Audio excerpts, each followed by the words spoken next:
Здравейте! Ще ви представя образователна игра, изработена от мен, предназначена за дете с специални образователни потребности.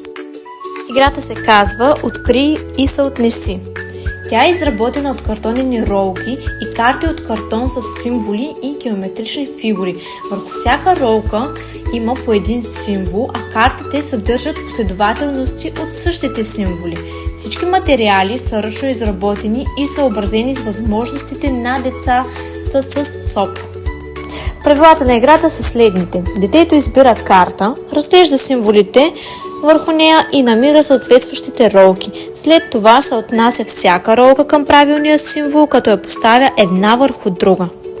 Чрез играта могат да бъдат оценени внимание и концентрация, финна моторика и още много други. Играта е адаптирана за децата със специални образователни потребности